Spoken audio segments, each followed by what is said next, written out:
दोस्तों ये कहानी है एक लड़के की जो अपने माता पिता के साथ रहता था। वो लड़का हर साल अपनी छुट्टियों में अपने दादा दादी के पास गांव में रहने आता था और उनके साथ ही खेलता कूदता था। एक दिन वो लड़का अपने दादाजी के साथ गार्डन में बैठा हुआ था। तभी वह अपने दादाजी से पूछता है कि दादाजी, मैं बड़ा होकर एक अच्छा और कामयाब आदमी बनना चाहता हूँ। क्या आप मुझे बता सकते हैं कि मैं एक अच्छा और कामयाब आदमी कैसे बन सकता हूँ? उसके दादाजी उसकी तरफ देखकर बोलते हैं कि इस प्रश्न का उत्तर मैं तुम्हें कल दूंगा। कल तुम जल्दी उठ जाना। अगले दिन वो लड़का जल्दी उठकर अपने दादाजी के पास जाता है और उन्हें कहता है कि अब आप मेरे प्रश्न का उत्तर दीजिए। उसका दादाजी उसे एक पेड़ पौधों की दुकान पर लेकर जाता है, जहाँ काफ़ी तरह के छोटे छोटे पेड़ पौधे रखे हुए थे। वो आदमी उस लड़के को कहता है, तुम कोई भी 2 छोटे पौधे खरीद लो। उस लड़के को कुछ समझ नहीं आ रहा था कि उसके दादाजी उससे क्या करवाना चाहते हैं, परंतु अपने दादाजी के कहने पर वो लड़का 2 पौधे उठा लेता है और उन्हें घर लेकर आ जाता है। तभी वो अपने दादाजी से कहता है कि दादाजी, हम इन पौधों का क्या करेंगे? उसके दादाजी उसे कहते हैं कि इनमें से एक पौधा घर के अंदर लगा दो और दूसरा पौधा घर के बाहर। दोनों पौधे लगाने के बाद उसका दादाजी उस लड़के से पूछता है कि बताओ, पहले कौन सा पौधा बड़ा और गहरा होगा?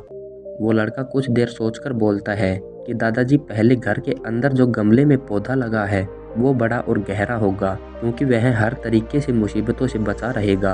और जो पौधा हमने बाहर लगाया है वो हर तरफ से मुसीबतों से घिरा हुआ है, जैसे धूप, तेज बारिश और जानवरों से भी उसे खतरा है। उसका दादाजी उसे कहता है, ठीक है, फ्यूचर में देखते हैं।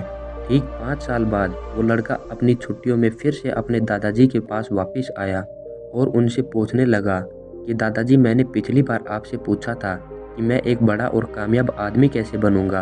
पिछली बार भी आपने मेरे प्रश्न का उत्तर नहीं दिया, लेकिन इस बार मुझे इसका जवाब चाहिए। उसका दादाजी मुस्कुराते हुए कहता है, ठीक है, और उससे पहले हम उन पौधों को देखते हैं जो हमने पिछली बार लगाए थे कि वो कितने बड़े हुए हैं।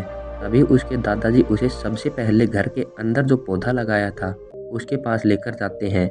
वे वहां जाकर देखते हैं कि वह पौधा काफ़ी बड़ा हो चुका था और उसके बाद उसके दादाजी उसे उस जगह पर लेकर जाते हैं जहां उसने दूसरा पौधा लगाया था।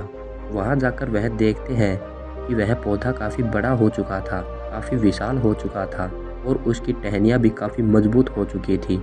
उसकी छांव पूरे ग्राउंड में आ रही थी। उसके दादाजी उस लड़के की तरफ देखते हैं और उससे पूछते हैं कि बताओ, कौन सा पौधा बड़ा और कामयाब हुआ है? वह लड़का कहता है कि दादाजी, यह पौधा जो हमने बाहर लगाया था, पर यह कैसे हुआ? इस पौधे पर तो कितनी सारी मुसीबतें थी, बहुत सारी डेंजरस सिचुएशन से यह गुजरा होगा, पर यह अंदर वाले पौधे से इतना जल्दी बड़ा और गहरा कैसे हुआ, जबकि अंदर वाले पौधे को तो कोई भी मुसीबत नहीं थी।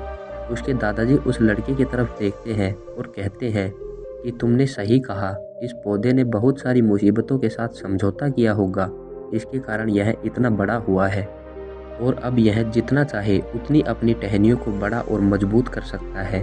और जो यह आंधी तूफान जैसी सिचुएशंस इसके सामने पैदा हुई है, इन्होंने इसे मजबूत ही किया है और अब ये प्रॉब्लम्स इसके सामने बहुत छोटी सी हैं।